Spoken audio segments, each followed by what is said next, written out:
Yes, dear friends, from the live session of one of the prestigious organizations of India, BSc Academy, you all are cordially welcomed by me. I am a senior faculty here in BSc Academy, and under my responsibility, there is English. मैं भारत के सबसे अधिक प्राचीन और सबसे अधिक result देने वाले प्रतिष्ठित ऑर्गेनाइजेशन बीएससी एकेडमी के लाइव सेशन से आप सभी स्टूडेंट्स का हार्दिक स्वागत करता हूं। Dear friends, I think it is well known to all of you that the government is planning to bring the system of CET, Common Eligibility Test, for a number of exams, especially for competitive exams. आप सबको ये पता है कि भारत सरकार ने अनेक प्रकार की प्रतियोगी परीक्षाओं के लिए अब एक सिस्टम प्रपोज किया है। वो जल्दी ही सामने आने वाला है CET का, जिसमें अनेक प्रकार की प्रतियोगी परीक्षाओं के लिए CET का सिस्टम रखा गया है और इसको क्वालिफाई करने वाला कैंडिडेट ही मेंस के एग्जाम में अपीयर हो पाएगा। तो डियर फ्रेंड्स, अब जिन जिन सब्जेक्ट्स के थ्रू आपको अपना नॉलेज प्रूव करना है, ये प्रूव करना है कि yes I am the eligible candidate for the post for the vacancy that has been released by the government, तो आपको उन सभी सब्जेक्ट्स में से इंग्लिश के नॉलेज के आधार पर भी आपको प्रूव करना पड़ेगा कि जो गवर्नमेंट जॉब का आपका ड्रीम है उस पोस्ट के लिए आप एक एलिजिबल कैंडिडेट हो। तो जिन जिन सब्जेक्ट के थ्रू आपके नॉलेज को एग्जामिन किया जाएगा उसमें मेनली मैथमेटिक्स है, इंग्लिश है, रीजनिंग है और जीएस के सब्जेक्ट्स हैं। और डियर फ्रेंड्स, मैं अपने एक्सपीरियंस के आधार पर आपसे अपनी बात मैं शेयर कर सकता हूँ कि जिन कैंडिडेट्स का सिलेक्शन नहीं हो पाता है उनमें मोर देन 70% कैंडिडेट्स को सिलेक्शन इंग्लिश के कारण नहीं मिलता है।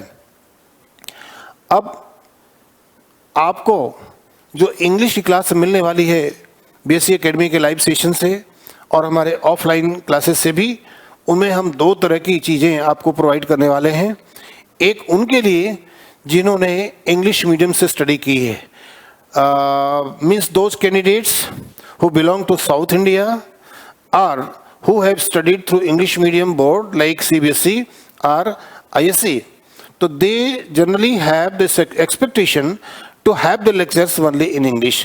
तो उनके लिए सारा हमारा जो स्टडी मटेरियल है वो सारा का सारा इंग्लिश टू इंग्लिश उनको मिलेगा।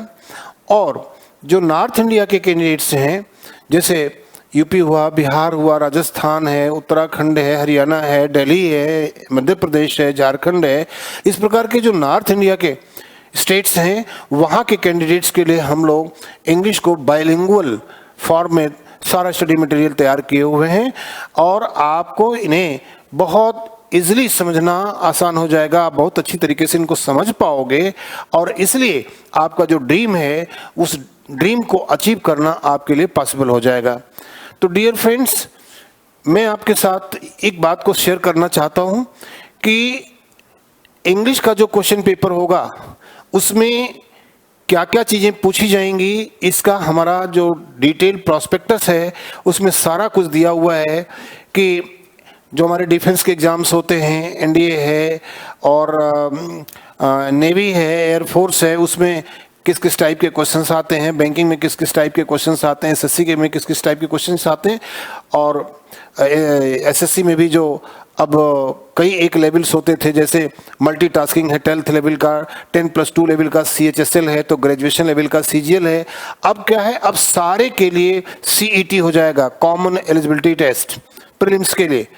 और प्रीलिम्स के बाद तब आप जब मेंस में जो आपका पर्टिकुलर फील्ड होगा, जो आप चाहते होगे कि नहीं हम इस फील्ड में जाएं, इस पोस्ट पर जाएं, तो फिर आपको मेन एग्जाम में आपको जाना पड़ेगा। तो सबसे ज़रूरी आपको हो जाता है CET को क्लियर करना।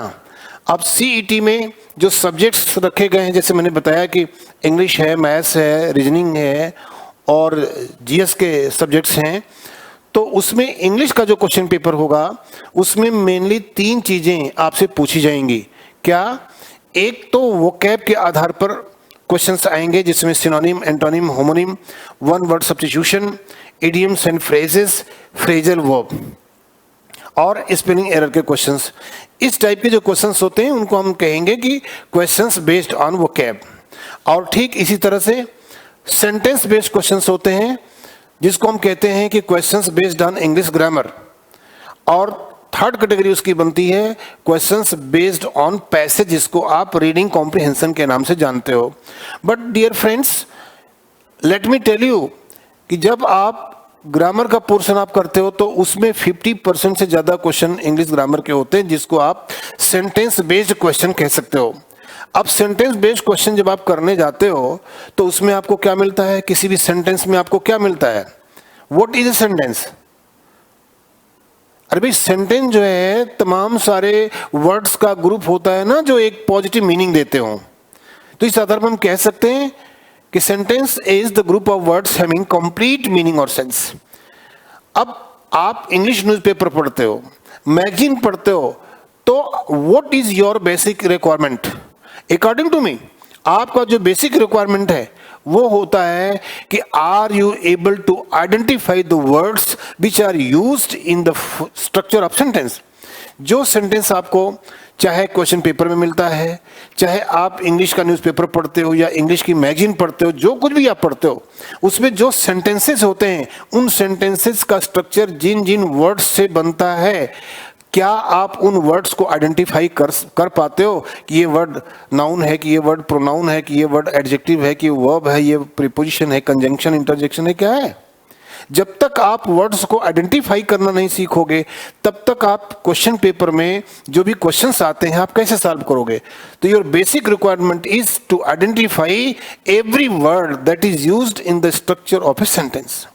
अब किसी भी सेंटेंस को अगर हम लें तो वो क्या हो सकता है?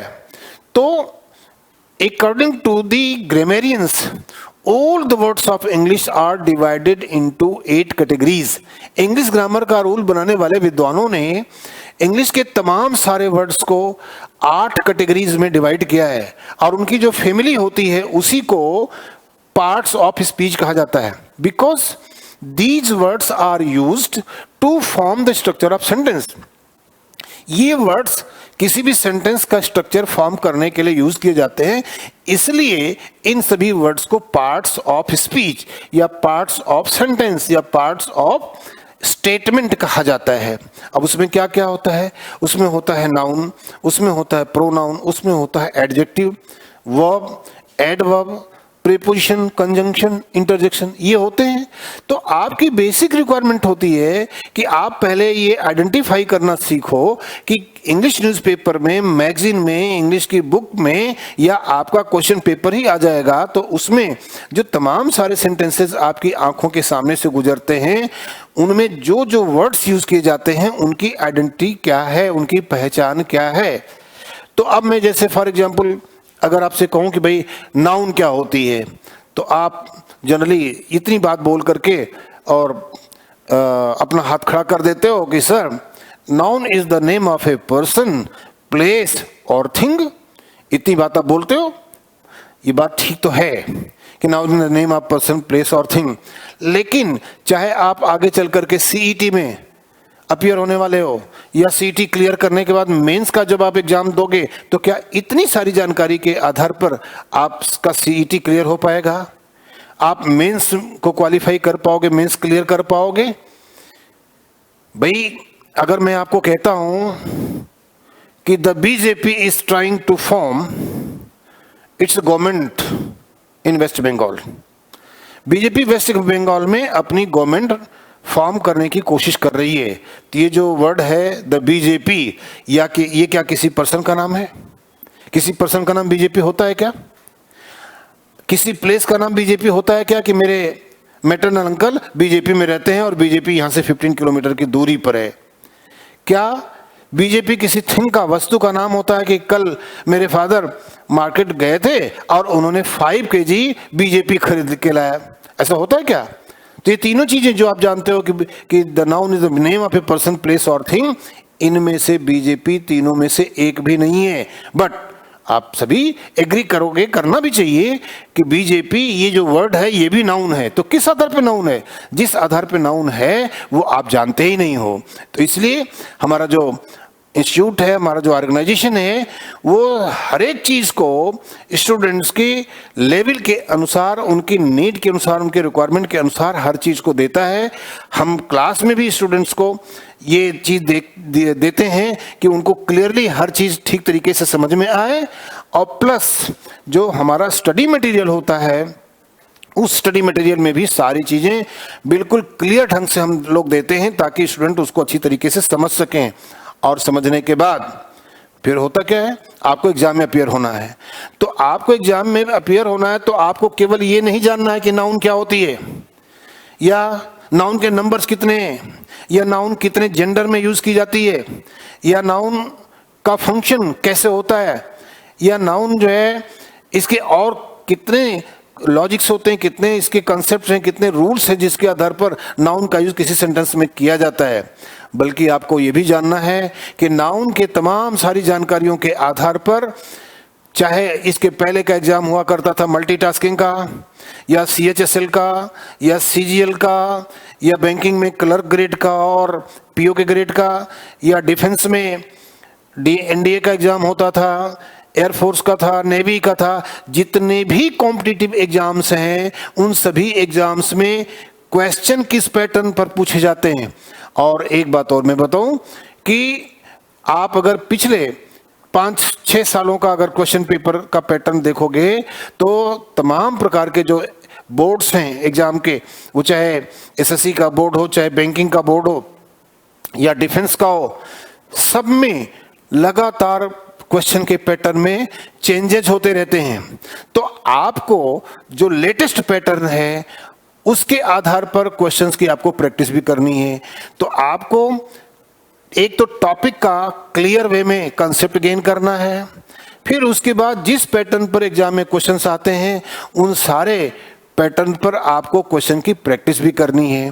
तो इसलिए मैं आप सबको बहुत ही जिम्मेदारी के साथ इनवाइट करना चाहता हूं कि BSc एकेडमी एक ऐसा ऑर्गेनाइजेशन है जिसने पूरी ईमानदारी के साथ काम करते हुए और बेस्ट सिलेक्शन, पूरे इंडिया का कोई इंस्टीट्यूट ऐसा नहीं है जिसने BSc एकेडमी की तरह से सिलेक्शन दिया हो। और BSc एकेडमी में आने वाला कोई भी बच्चा गलती से भी अगर एडमिशन नहीं लिया और कहीं दूसरी जगह चला गया तो अपनी दूसरी जगह फीस छोड़ करके और फिर महीने बर्बाद आया। क्यों? क्योंकि उसने हमारी डेमो क्लास अटेंड कर रखी थी और डेमो क्लास उसने 3 दिन देख लिया था कि यहाँ पर जो हमारे फैकल्टी हैं, जो अलग अलग सब्जेक्ट के रिस्पॉन्सिबल लोग हैं जो पढ़ा रहे हैं, उन्होंने किस तरीके से पढ़ाया और हमारा जो स्टडी मटेरियल है वो किस तरह से उनको एग्जाम का जो पैटर्न है उससे कनेक्ट किया। इतनी प्रैक्टिस उनकी करा दी कि एग्जाम में अपीयर होने के महीने भर पहले से पिछले 8-10 सालों में आए हुए एग्जाम्स के क्वेश्चन पेपर्स को हम लोगों ने दे करके और बार बार टेस्ट सीरीज में उनको अपीयर करा करके ये देख लिया कि उनका लगातार उनके जो मार्क्स हैं ये 60-70% तक करेक्ट हो जा रहे हैं। और जब वो महीने 2 महीने पहले तक इस प्रकार की जब उनकी सिचुएशन रहती है फिर डाउट करने का कोई सवाल ही नहीं पैदा होता है। तो इसलिए आप पूरे कॉन्फिडेंस के साथ BSc एकेडमी, जहां कहीं भी आप इसकी ब्रांच आपको मिलती हो, आप हमारे सेंटर्स पर आकर के और आप हमारे डेमो क्लास को जरूर अटेंड करिए। और मैं समझता हूं कि हमारे जो अलग अलग सब्जेक्ट के जो रिस्पॉन्सिबल लोग हैं उनकी क्लास में आपको पूरा सेटिस्फेक्शन मिलेगा और आपका जो ड्रीम है, आपकी जो एक्सपेक्टेशन है, I am quite sure that you all will be able to fulfil your dream and achievement.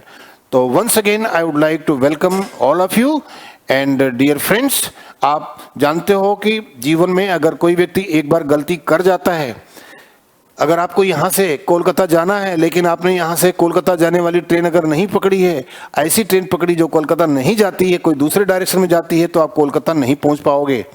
ठीक उसी तरह से आपने अपने लाइफ का जो ड्रीम बना रखा है उस ड्रीम को फुलफिल करने के लिए अगर आप सही ढंग के पैटर्न में, सही ढंग के सिस्टम में अगर आप स्टडी नहीं करोगे, अगर आप तैयारी नहीं करोगे, तो ये कोई एकेडमिक एग्जाम नहीं है कि 33% मार्क्स आ गए थे तो आपके हाथ में सर्टिफिकेट आ गई थी कि हमने तो मैट्रिकुलेशन कर लिया, हमने तो 10+2 पास कर लिया, हम तो ग्रेजुएट हो गए, हम तो पोस्ट ग्रेजुएट हो गए। ये नहीं है, ये कॉम्पिटिटिव एग्जाम है। इसमें अगर 10,000 की वैकेंसी निकलती है तो कम से कम 10 लाख लोग अपीयर होते हैं। उन 10 लाख लोगों में से 10,000 लोग सिलेक्ट होते हैं। तो that's why dear friends, once again I would like to invite all of you, wherever you find the branches, the centers of BSc, without any hesitation, please you come to that institute, come to that branch, and while making assurance from my side, I would like to say just you attend the demo class of BSc Academy, and I am fully confident that you will be fully satisfied with the demo class. And after demo class, you are most welcome to take admission, and through that process, through the busy schedule, you will be able to crack your dream. Okay? Thank you very much. इसके बाद आगे की जो classes होंगी वो topic wise फिर सारी classes चलेंगी, और मैं वेट करूंगा कि अगली क्लास जो हमारी होगी उस अगली क्लास में हम इस सीधे टॉपिक को लेकर के आगे बढ़ेंगे, और आप सब एक क्यूरियोसिटी के साथ आप मेरी क्लास अटेंड करने के लिए आओगे। इन्हीं वर्ड्स के साथ आज तो मेरा केवल पर्पज इतना ही था कि आपको मैं थोड़ी सी बातें आपके साथ शेयर करूं, और वो मेरा पर्पज पूरा हुआ। बट आज के बाद जो मेरी क्लास होगी वो सीधे सीधे पार्ट्स ऑफ स्पीच से लेकर के हम आगे चलेंगे कि नाउन को कैसे आप समझ सकते हो कि नाउन के आधार पर अगर क्वेश्चन आते हैं तो आपके के सारे क्वेश्चन करेक्ट हो जाएं, और इसी तरह से एक एक करके सारे टॉपिक्स कंप्लीट होंगे, और फिर उसके बाद एग्जाम में जिस पैटर्न पर क्वेश्चन पूछे जाते हैं उसकी हम लोगों को प्रैक्टिस करनी है। Okay, thank you very much.